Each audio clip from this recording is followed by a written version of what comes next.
화폐 개혁하면 부동산 폭등 무조건이야. 짠짜란짜란짜란 짠짠짠.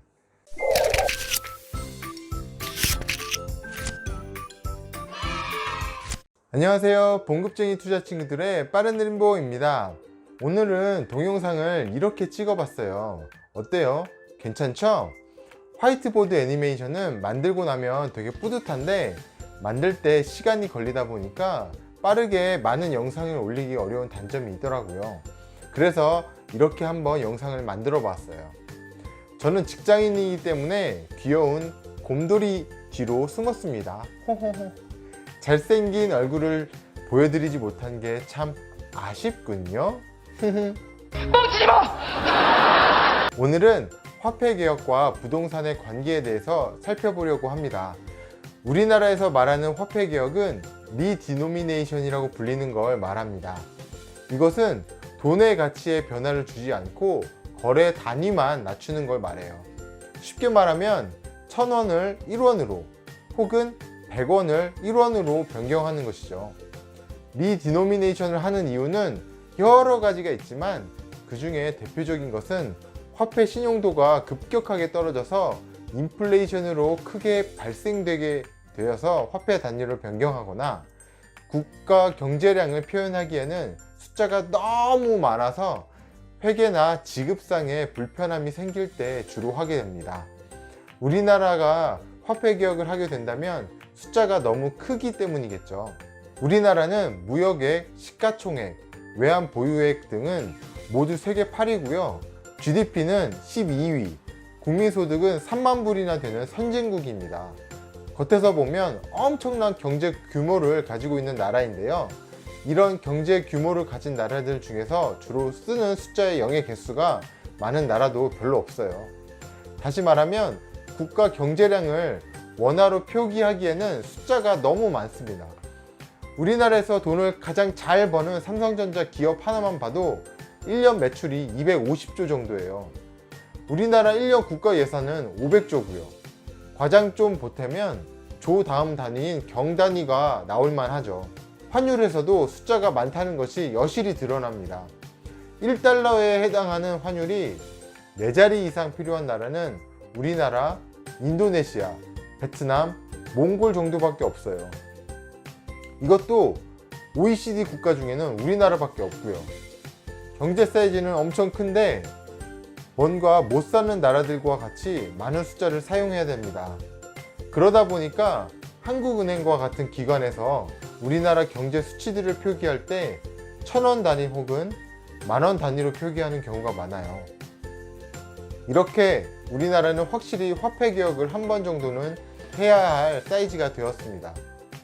그런데 정부에서 쉽게 화폐 개혁을 시도하지 못하죠. 화폐 개혁의 필요성은 알고 있지만 선뜻 하지는 않고 있습니다. 화폐 개혁의 떡밥은 사실 20년 정도 가까이 된 떡밥이에요. 2002년도에 박승 전 한국은행 총재가 TF를 만들면서 시작되었거든요. 그런데 2020년이 다 됐는데도 왜 아직까지도 하지 못할까요?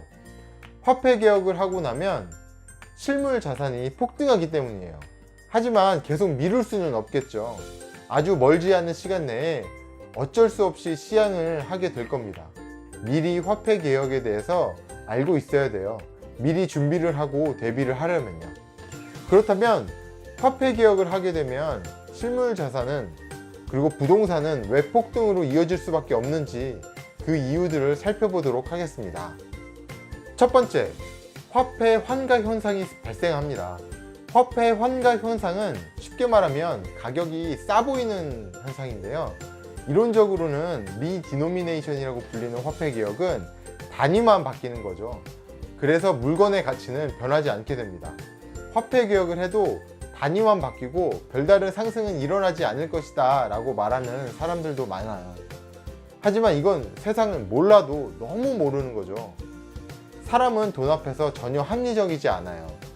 전혀 살 생각이 없는 물건을 분위기에 휩쓸려서 충동 구매를 하기도 하고, 여행에는 수백만 원을 쉽게 쓰면서도 몇천 원 아끼려고 조금이라도 싼 주유소를 찾아다니기도 하죠. 투자를 할 때도 조급함과 공포심에 많이 물리기도 하고요. 돈 앞에서는 이성을 잃는 게 사람입니다. 그래서 단위만 바뀌는 것이고 이론적으로 가치는 변하지 않은 것임에도 불구하고 가격이 싸 보이는 심리가 사람들 마음을 흔들게 됩니다. 스타벅스 아메리카노가 4,000원 정도 하는데요. 이걸 1000대 1로 바꾸게 되면 4원이 되죠. 4,000원에서 5,000원으로 가격이 오르면 물가가 엄청나게 오른 것 같지만 4원에서 5원으로 오르면 왠지 모르게 많이 오른 것 같지 않은 느낌이 들게 됩니다. 둘 다 25%가 오른 건데도 4원에서 5원으로 오르는 것이 얼마 안 오르는 것처럼 느껴지는 거죠. 정가가 있는 물건도 이렇게 느껴질 수 있는데요. 부동산과 같이 정가가 없는 물건은 이런 현상이 더 쉽게 일어나게 될 겁니다. 정가가 없는 물건은 단위가 바뀌지 않아도 정확한 가치를 판단하기가 어려운데요. 단위마저 바뀌어버리면 가치 판단이 더 어려워집니다. 이럴 때 가격이 싸 보이는 가격 환각 현상은 더 크게 나타나게 됩니다. 둘째, 화폐 개혁을 하기 위해서는 엄청나게 많은 비용을 들여야 됩니다. 우선 지폐와 동전을 새로운 것으로 바꾸는 데만 해도 상당한 비용이 들어가게 돼요. 여기에다가 전국에 깔려있는 ATM기, 자판기 등의 기계도 모두 바꿔야 되고 회계 프로그램 장부 등도 모두 교체해야 됩니다. 우리나라 경제 규모가 작지 않기 때문에 이런 것들을 교체하는 데만 해도 천문학적인 비용이 들겠죠. 이러한 비용 처리를 위해서 많은 돈이 모두 시중에 풀리게 될 것이고 이것이 인플레이션으로 이어지게 될 겁니다. 셋째, 가격 우수리 효과가 발생할 거예요. 우수리 효과라는 것은 가격이 절상되는 것을 말합니다. 소수점 자리나 1회 자리는 자연스럽게 없어지고 올라가게 되는 거죠. 만약에 커피값이 3,500원이 3.5원이 되고 나면 슬슬 4원으로 올라가게 될 겁니다. 또한 원래 800원, 900원 하던 물건들은 모두 1원으로 올라갈 거고요. 크지 않은 금액이지만 그렇게 물건의 가격이 조금씩 올라가게 되면 실질 물가는 역시 상승하게 됩니다. 네 번째, 지하 자금들이 화폐 개혁 때문에 시중에 풀리게 될 거예요. 현금을 가지고 있는 사람들은 화폐 개혁이 시행되려는 분위기가 만들어지면 어떤 행동을 할까요? 저 지폐로 들고 있어요. 새 돈으로 바꿔주세요. 라고 할까요? 그러면 자신의 재산이 드러나게 될 텐데요. 현금을 소유하고 있는 부자들은 자신의 재산이 투명하게 보이는 것을 극도로 꺼려합니다. 그래서 화폐 개혁 분위기가 조성되게 되면 자신이 들고 있는 현금을 금이나 부동산과 같은 실물 자산으로 바꾸려고 할 거예요. 그렇게 되면 실물 자산에 대한 수요가 늘어나게 되겠죠. 당연히 실물 자산 가격은 상승하게 될 거고요. 다섯 번째, 자산 잠김 현상이 발생할 겁니다. 화폐 개혁을 시행하려는 분위기가 조성되면 이미 부동산을 보유하고 있는 사람들은 어떻게 할까요? 화폐 개혁에 대해서 잘 모르는 사람이더라도 화폐 변경에 대한 불안감을 느끼게 될 겁니다. 아마도 내놓았던 부동산을 다시 걷어들이게 되겠죠. 화폐 개혁에 대해서 조금이라도 아는 사람은 말할 것도 없고요. 시중의 매물은 크게 감소하게 되겠죠. 수요는 늘어나는데 공급은 줄어들고. 그러면 뭐죠? 부동산 폭등! 여섯 번째, 대출로 풀리는 돈이 더 많아지게 될 겁니다. 기존의 대출을 가지고 있던 사람들은 대출 상환을 화폐 개혁 이후로 미루려고 할 거예요. 인플레이션이 일어나게 되면 대출 빚이 줄어드는 효과가 나타나게 되니까요. 더욱이 새롭게 대출을 받으려고 하는 사람들은 늘어나게 되겠죠. 그렇게 되면 대출이 늘어나게 되면서 시중에는 현금이 더 많이 풀리게 됩니다. 일곱 번째, 화폐의 신용도가 하락할 가능성도 있게 됩니다. 이것은 화폐 개혁 이후에 얼마나 정부가 불안감을 해소시킬 수 있느냐에 따라 달려있는 문제이기는 한데요. 혹여나 화폐의 신용도가 하락하게 되면 세계에 통용되는 원화 가치가 하락하게 되면서 초인플레이션에 직면할 수도 있게 됩니다. 베네수엘라, 짐바브웨, 독일 등 화폐 개혁을 하고 난 뒤에 실패한 나라들을 보면 불안감을 해소시키지 못해서 신용도가 하락하게 되고 엄청난 인플레이션에 직면하게 되었죠. 통화 주권을 상실하는 경우도 있었고요. 이런 경우에 살아남으려면 미리 달러를 보유하고 있던지 실물 자산을 가지고 있어야 됩니다. 현금이 휴지가 되어버리니까요. 물론 이것은 정부에서 미리 잘 준비해서 사회적 혼란이 없도록 해야 되지만 만에 하나 혼란이 진정되지가 않으면 인플레이션이 크게 일어나면서 부동산과 같은 실물 자산은 폭등하게 될 겁니다. 지금까지 7가지 이유를 살펴봤어요. 이런 이유들 때문에 화폐 개혁이 진행되면 부동산 가격은 크게 상승하게 될 겁니다. 정도의 차이이지 가격이 올라가는 건 빼박이에요. 빼박. 그럼 이렇게 생각하시는 분들이 있을 거예요. 화폐 개혁을 발표하고 나면 그때 부동산이건 금이건 사러 가야지 라고요. 그런데 화폐 개혁을 한다고 정부가 발표를 하고 나면 이미 늦은 겁니다.